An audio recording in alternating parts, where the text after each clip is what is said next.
ఓకేనా? మనకి ఏ సమస్య వచ్చినా దానికి మూల కారణం ఏంటండి? పోషకాహార లోపాలు. ఆ లోపాలు మనం భర్తీ చేస్తే ఆటోమేటిక్ గా మనం ఆరోగ్యవంతులుగా తయారవుతాం. ఎందుకు ఇంత మంచి రిజల్ట్స్ వస్తున్నాయి అంటే రిజల్ట్ అది. నెక్స్ట్ ఇంకో పర్సన్, అతని పేరు గౌరీ శంకర్.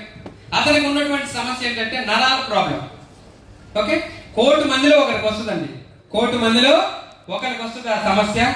అయితే అతను ఆంధ్ర, తెలంగాణ అన్ని ఏరియాస్ లో తిరిగాడు, ఎక్కడ రిజల్ట్ రాలేదు. పెద్ద పెద్ద హాస్పిటల్, పెద్ద పెద్ద డాక్టర్లు సంప్రదించి వాడించే ప్రయత్నం చేశారు, వాడారు, బట్ నో రిజల్ట్. ఓకే, అప్పుడు మన కంపెనీలో ఉన్నటువంటి ప్రొడక్ట్స్ ఆయన పరిచయం చేసి కొన్ని సప్లిమెంట్స్ మనం రికమెండ్ చేశాం. సార్ ఈ మినిమం 3 to 6 months వాడండి, వాడితే ఖచ్చితంగా మీకు ఎంతో కొంత రిజల్ట్ ఉంటుంది. అతని పరిస్థితి ఏంటంటే కుర్చీలో నుంచి పైకి లేవలేడు, అన్ని కుర్చీలోనే, వీల్ చైర్ ఉంటుంది అన్ని దాంట్లోనే. సో అటువంటి టైంలో ఇంట్లో నమ్మలేదు, అతను కూడా నమ్మలేదు.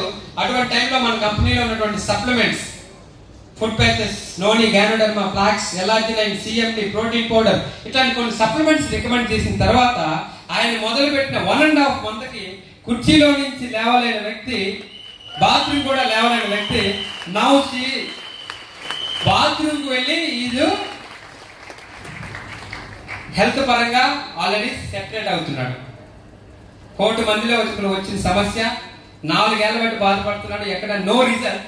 బట్ వెస్టేజ్ సప్లిమెంట్స్ వాడినాక ఈరోజు ఆయనే నడిచి బాత్రూమ్కి వెళ్ళగలుగుతున్నాడు. Power of Vestige supplements, Vestige products. ఇవి మనం యూజ్ చేస్తే మనకు దాని రిజల్ట్స్ మనకు అర్థమవుతాయి. అంత అద్భుతమైనటువంటి రిజల్ట్స్ ఉన్నాయి. అలాగే ఇంకొక వ్యక్తి, అతనికి ఉన్న సమస్య ఏంటంటే అబ్బాయి ఇంటర్ డిగ్రీలో ఉన్నప్పుడు బాగా చదువు మీద కాన్సన్ట్రేషన్ చేసి డిప్రెషన్ లోకి వెళ్ళిపోయాడు. ఎట్లా డిప్రెషన్ లోకి వెళ్ళిపోయాడంటే పరిస్థితి ఏంటంటే ఒక చిన్న పిల్లడిలాగా బిహేవ్ చేస్తాడు.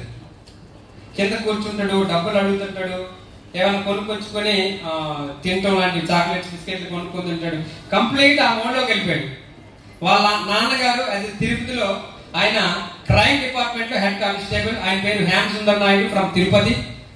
ఆయన చాలా హాస్పిటల్ చూపించాడు, ఇండియాలో ఉన్న టాప్ మోస్ట్ హాస్పిటల్ అన్నిటికీ చూపించాడు, బట్ నో రిజల్ట్. ఓకే, ఆయన నేను తిరుపతి నుంచి నగిరి ట్రావెల్ చేస్తున్నప్పుడు నాకు ట్రైన్ బోగిలో పరిచయం అయ్యాడు.